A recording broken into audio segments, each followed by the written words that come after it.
Thank you so much for these great people on the screen here. They are supporting our channel to bring you more education like this. If you are interested in joining the crew, come on down. The link is in the description below. Welcome back, Land Golf Academy members and guests. So today's video, it's going to be about Jules. Now, Jules and I have been talking through email, and I was supposed to meet up with him in person at my LA site, but schedules conflicted, and he's probably going to come back in a couple of months. But I followed up with him and said, you know what, I'm going to just put something together for the channel because I think it's going to be a great learning experience to see your cause and effect and go over some of these things. I'm pretty sure his issue, many people suffer from this, so you can kind of learn how to diagnose your swing, what to look for, and how to start to attempt to make these changes. But before we get there, congratulations to Tibor. He made a hole-in-one, and Tibor was one of our guests a couple of Sundays ago at the Red Light live stream where we helped him on his cause and effect. I'm not taking credit for this hole-in-one. It's his 5th hole-in-one, but I'm starting a hole-in-one board here at the Land Golf Academy YouTube channel. So if you do get a hole-in-one, send me the information. You'll be propped up there. And congratulations, Tibor, 170, 7-iron,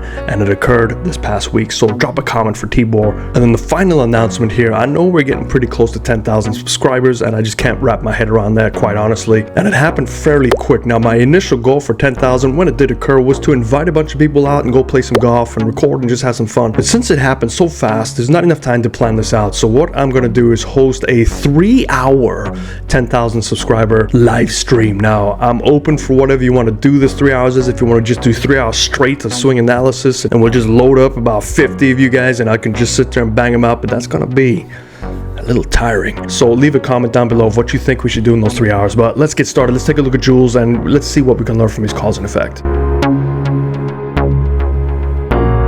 Here we have Jules, and I couldn't put this on my analysis software because when I did, my computer was basically glitching and freezing, and I was fearful I'm going to lose the introduction. So I said, you know what, let me just close this.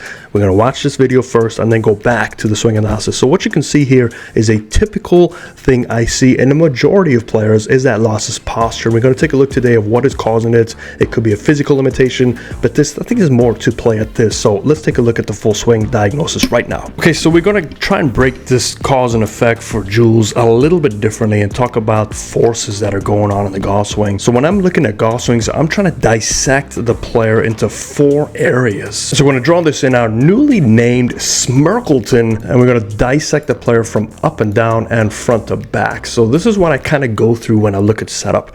And so there's going to be opposing upward and downward forces and opposing front to back forces in your swing. And if you're not strong enough to hold them all together, you start losing posture. And that's typically the case with most of us, specifically when you age. As you get a little bit older, things get a little bit weaker. Now, your glutes are the glue to most of this. And unfortunately, as you age, that's the first part of the body that starts to decline. So you better start doing your deep squats. But in other words, in the golf swing, if you're not able to hold your forces together while you rotate and tilt, then you start to suffer from this posture loss. And when you're doing this posture loss, you have to look at, okay, why is this occurring? Now, we know as we get older, our body changes, our range of motion changes, but for specifically here, if you look at Barney Purple circle, I want you to watch what happens to the head. So the head will stay in that circle. As we come on down, watch the head. The head actually moves to the left of the circle. So we're seeing a motion where the body's moving back with the upper body and the lower body is moving into the golf ball. So when we strike the golf ball, we are almost standing straight up with both of these. So we've lost a significant amount of posture and we're moving up. Now you notice where the lower body is moving. So if we go to the top of the swing here, we will notice the lower body. Look at Gumby Green. We're going to draw an arrow on both of these. That lower body is going to move towards that arrow. Now when this occurs, what's going to happen with the upper body to counteract that force is it's going to try to stay back. So we see the upper body moving in this direction with the arrow. So it's just trying to control that setup or that starting point or the motions moving together. Now it does a pretty good job of staying relatively steady in terms of up or down, but obviously as we move into the ball, we're going to stand up, and you can only keep your head down so long before you have to, almost break your neck. So your head is going to move back up. But what is occurring is almost the direct opposite of what should be occurring for him. So let's redraw these arrows and take a look at what should be occurring from the top of the swing for him. So we're going to draw this now in Ivan red, and the lower body should be working this way while the upper body works this way to counteract that force to remain in your posture. So we don't know what caused what. I don't know if it's due to aging that caused him to start to lose his ability to stay in his posture, and then he starts to get closer, and then the upper body has to work its way this way to counteract that force, or else you just fall over. But I think it's a combination of many things. Now, if you take a look at the starting point, and this is very important for everybody, and I'm really amazed that not enough YouTube coverage is on the setup, because setup either makes your swing successful, or you're going to be fighting that swing based on your setup, and then also based on your body. So if you haven't done that 23 question test I let out yesterday in the video, go do that, and then you can see your range of motion. Look at this setup. So we have our Ivan Reds just taking care of the setup, but we also have Gumpy Green circle where the spine angle and the lower plane line meet, and we're going to draw a mellow yellow line straight down from that point. So that setup, you can see right now that it is slightly toe based. Now, in order to stay toe based, we need the lower body to work this way. Now, because he cannot, and we don't know why, it could be a physical limitation, or it could be a cause and effect based on just staying steady. We're going to take a look at impact. So we're going to look at the center of the hip joint. And to make it easy, we're going to kind of draw a circle where the center of the hip joint is on both of these. So you can see it's well behind the center of his setup.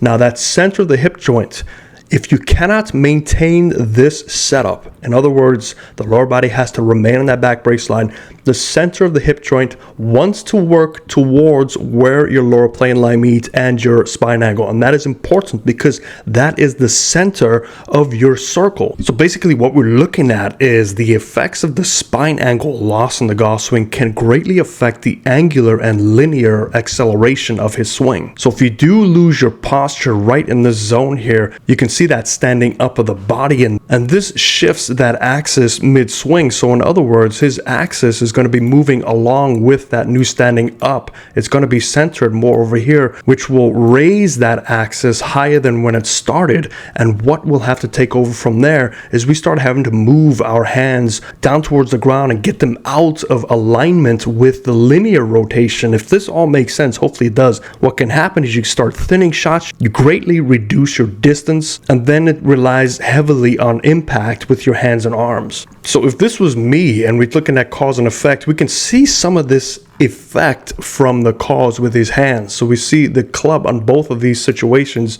trying to control that club head a little bit more, so they're slightly closed to his initial setup. A second thing that can occur as well is we start to lose our shoulder tilt in relation to that spine angle, so it needs to be perpendicular to your starting points, and both of these we start to lose a significant amount of tilting, which will then lower the hands. So the hands are lower than the secondary plane line just as a result. Now you can overcome this if you can still maintain your posture, but during that process he has also shifted closer to the golf ball. So now that weighting might have started too much on his toes, and he's unable to fight that and compensate that on his backswings. Now we have a very toe loaded position.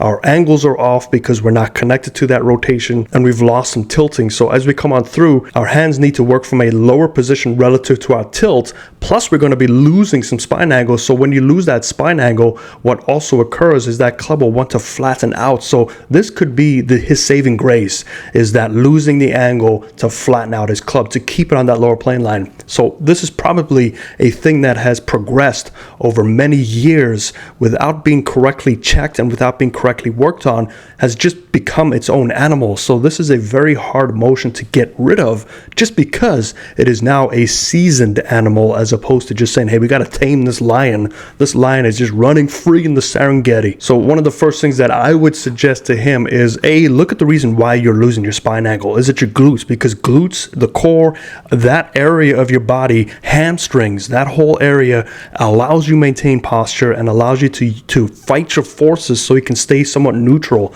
So that's check number one. Check number two, if we're not able to change this, we're going to look at the spine angle. If we can stand a little bit taller with the driver and then shift our weighting so at least the center of the hips is being supported by the center of our feet, now at least we're in a fighting chance. Because if you take a look at this position here, as he gets to the top of the swing, his shoulder tilt here closely matches where that change would be, and that would allow his hands to get a little bit higher. At least we'll be able to keep in our plane lines, and from there the centeredness won't be so stuck on his toes, moves, and then he can start to make a better transition, and maybe just that alone might cure some of this posture loss that we see right there. And that's just like a saving grace. To me, this looks like it's just the hamstrings are not able to stay in that position. They're just buckling under pressure, and that's glutes, that's hamstrings. So I just wanted to bring this up to you, and we'll watch the swing as we do the outro. Look at the one on the right. He's just like, man, I can't believe I just did that again. You can see that. Does that look familiar? But I hope this helps you at home watching this, kind of identify cause and effect. I hope this helps you, Jules, and I definitely want to see you in person. So when you do come back to the LA area, give me a call or email me, and we'll figure this out. But I hope that helps you. I'll see you tomorrow. Don't forget, leave your likes for our hole-in-one champion on the leaderboard right now. Only one on the leaderboard, but he's still leader in the clubhouse. Fairways and greens.